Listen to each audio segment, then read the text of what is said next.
Welcome back everyone. Hi, if you're new, my name is Tori and I make book related videos every single week.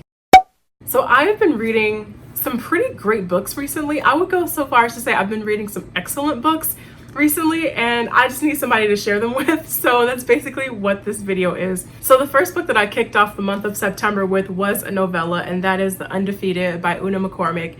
And this is the challenge that I completed for Space Opera September, which was read a novella.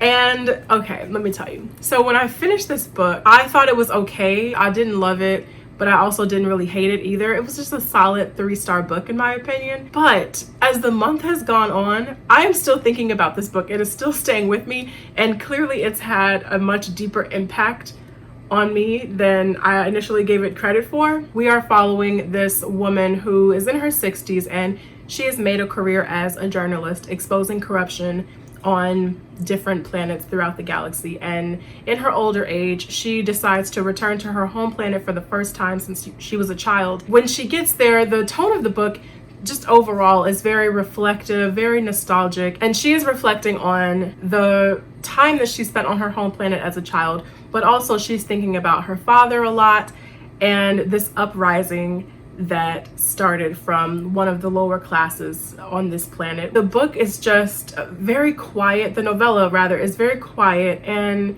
I don't know, in hindsight I really love the way it was written and the way it was told. Even though it starts in the present with her returning to her home planet, we kind of get this whole backstory of her life up until the point that the story begins. And in the background of all of that, there is the threat of this uprising is still kind of happening, and it's really good. This next one is really great. This is the book of The Unnamed Midwife, and this is by Meg Ellison. This book is incredible. This is a post-apocalyptic novel. It starts, let me put this down. This book starts when our main character wakes up in the hospital. She has no idea what's happening. The apocalypse has started, and this plague is wiping out and has wiped out the majority of women. It's just this really desolate world where there aren't any women, and these bands of really terrible men are now roaming around.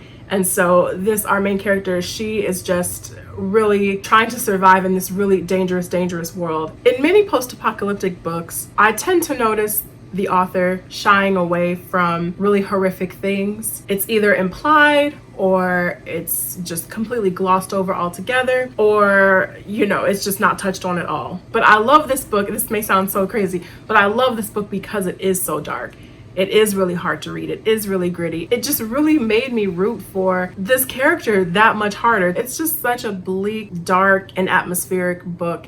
And this is the first in a trilogy, and I'm so looking forward to picking up the next 2 books because this was great. The next book that I read was War Girls, and this is by Tochi Onyebuchi. This book comes out on October 6th, and I think it is one that deserves to be, at least, even if you don't put it on your TBR right away, it's one that I think deserves to be on your fall radar. This is directly, I was gonna say this is heavily inspired by, but it's actually directly inspired by the conflict between Nigeria and the state of Biafra in the late 1960s, early 70s. This book, however, it takes place in the far future where that conflict and civil unrest is still happening. And to kind of add to that, the largest nations on earth have left everything, and destruction, climate change has ruined everything, and these large nations have moved to space colonies in the sky and just said to heck with the rest of the people who are left on Earth. So that's kind of the broad scope of what is happening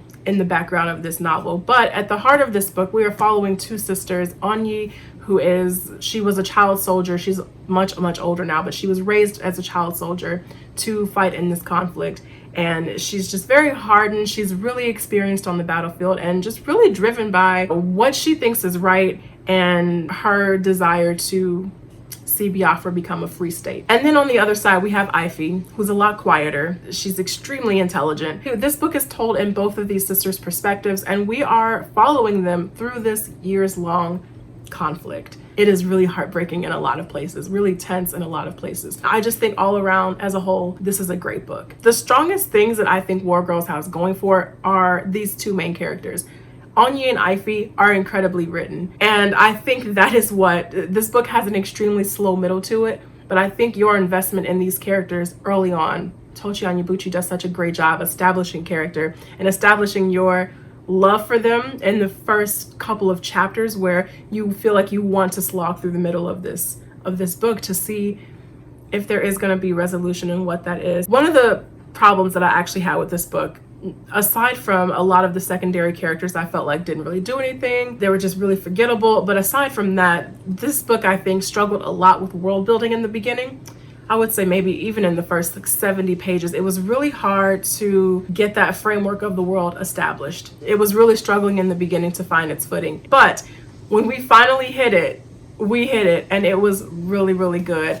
And then we hit that slow middle. But I mean, overall, I really enjoyed this, and my love for these characters truly is so strong. Oh my God, this next book right here, Trail of Lightning by Rebecca Roanhorse. This freaking book is amazing. This was nominated for the Hugo Award for Best Novel, and my goodness, it is urban fantasy, but it has a lot of post-apocalyptic elements too.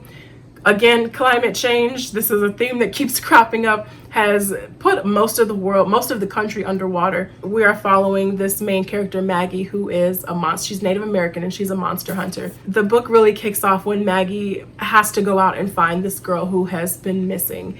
And you find out that Maggie has all of these like different clan powers.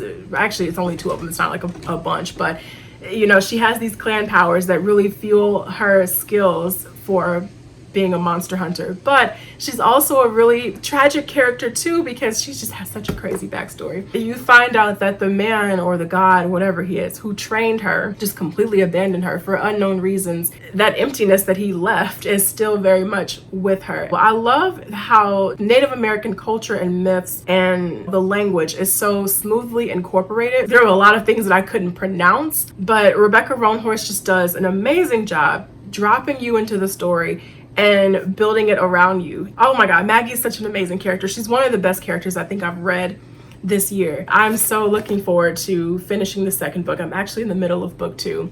I'm juggling so many books right now, but this was amazing. Highly, highly recommend it.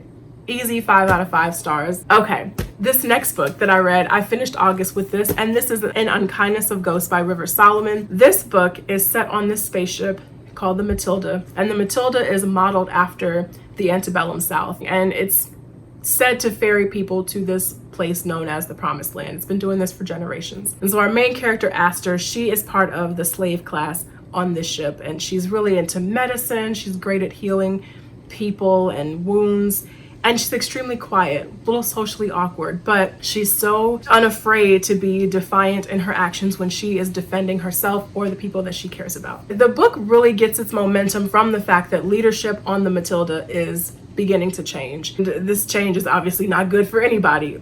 It just makes their situation 100 times worse than the terrible situation that they're already in. Aster kind of inadvertently gets wrapped up in this kind of slow-moving plot to quote the back of the book, to start sowing the seeds of an uprising, essentially. I had an interesting time reading this book, and when I finished it, I did not know how to feel about it. And I think a lot of my back and forth with this book came from the fact the second half was just so jarringly different from the first half in terms of pacing. I feel like the seeds were laid in the first half for the second to be incredible, and we had all this momentum building and building, and I think in the second half, when we should have just really been pummeling forward, it felt like River Solomon, it felt like they were taking it back a little bit. And so I think the second half was just losing so much of the power that the first half of this book had, and what the things that I loved in the first half of this book. But I had a really great, it was short, but I had a really great conversation with Tati from Musical Tati about the reasons why she loved this book and some of the things that I caught at the end of the book. And I think we just had a really great time talking about it, and her enthusiasm for it really made me enjoy it more too. This next book, you guys, my friend recommended this book to me. She raved about it so much and just kept saying, you need to read this, you should read this is great. I mean, she only said it like twice. And I just have to say, before I share this with you, I have to say this is a young adult novel. I think it's the only one. Oh no, World Girls is YA too, but this is probably one of the best YA novels that I think I have read in a very long time. Definitely since I read the Chaos Walking trilogy by Patrick Ness. I don't even really know how to talk about this book, but that is this Mortal Coil. and this is by Emily Suvada. There's so much going on in this book, I really don't even know where to start. It is seriously layered with so many things. There's a plague going on. Emily Suvada is putting out ideas about DNA and genetics and personality and identity. And I mean, it is just all brilliantly layered on top of each other. The basics of this story, we are following this girl named Kat, and she is what's known as, I was gonna say she's what's known as a hacker. That's like not obscure. In this world, there is a panel that you have in your forearm filled with different apps that can change things about you, but also heal you if you get hurt, alter your taste bud. I mean, it's so wild. And you have all these modifications in your arm. And Kat, she can hack into things like this. This is what she does. And her father is this renowned geneticist, and he writes code for these panels and these apps and stuff in your arm. And at the same time, there's this plague that's going on. So this plague breaks out, right? And this organization comes and kidnaps her father, and they say, look, you're going to help us get a vaccine, write a vaccine code for this plague that has broken out. A couple of years go by, and then this guy from this organization comes and he says, oh, I'm sorry, your father is dead, but we need your help to unlock the vaccine that he has coded and that he's left behind. Oh, that just starts this book on some crazy stuff. I love this. I truly loved it. It in a lot of places, not a lot of places, in some places, it does kind of suffer from the typical angsty YA tropes that you see every now and again, or maybe all the time, whatever. But I think Suvada does, she is able to pull you back so it's not out of control, because there's this larger looming threat that's going on out there and that's happening. And what I absolutely love about this is that there are so many things happening in this book that your attention can be diverted in any sort of direction, any sort of subplot line. But Suvada never lets you lose focus of the overarching plot and the end goal. And it's so great the way she keeps bringing you back. And so when things happen in this book, when surprises happen, there's so many plot twists, oh my God. When surprises and things like that happen, you are genuinely impacted, because it's just like, where did this come from? I didn't see this coming, but it's like, it makes sense. Oh my God. I just got the second book. Hold on, you need to see it. I got the second book in the mail today, and you all better believe it is going to be read before this month is over. I am so excited for this. And I won't even talk about the fact though that the second one is hardcover and I have a first one in paperback. It's not important. It's fine. I'm not stressed. Finally, here are the books that I am currently reading, my weekend reads. I'm almost finished with The Hitchhiker's Guide to the Galaxy. And actually, by the time this video goes up, I might already be finished. I feel like I don't need to explain this. This is classic science fiction, and now that I'm finally reading this book, I totally see why. It's just goofy. Things are happening, they don't make sense. It's just humorous. I've laughed out loud so many times. If you're like me and just really have no idea what this book is about, basic synopsis is this man Arthur Dent lives on Earth. Earth needs to be destroyed, and he is whisked away on this epic journey through the galaxy, and he's learning all of these rules and just all kind of nonsense, and it's really great. So I'm really looking forward to just finally, I think I have like 30 pages left, and this is the ultimate edition here. There's all 5 Hitchhiker novels that are in this book. Only reading the first one, but I'm really enjoying this. And then guys, to round off the video, I am also finishing up 9 Fox Gambit by Yoon-Ha Lee. I am enjoying this. However, unfortunately, I cannot talk to you guys about it because I don't want to confuse myself. So I will leave a link to the Goodreads page in the description box. This is classified as hard science fiction, and Yoon-Ha Lee just really dumps you into the story. There's just so much going on in this book that I feel like I can't even adequately talk about it yet. So hopefully I will be able to wrap this up for you soon, but it is going well. So that is it for me, you guys. Thank you all so much for watching this video. Let me know down in the comments how your September has been going, if you read any of these, and if you're still doing Space Opera September, let's talk about it. So I will see you guys in the next video. Take care.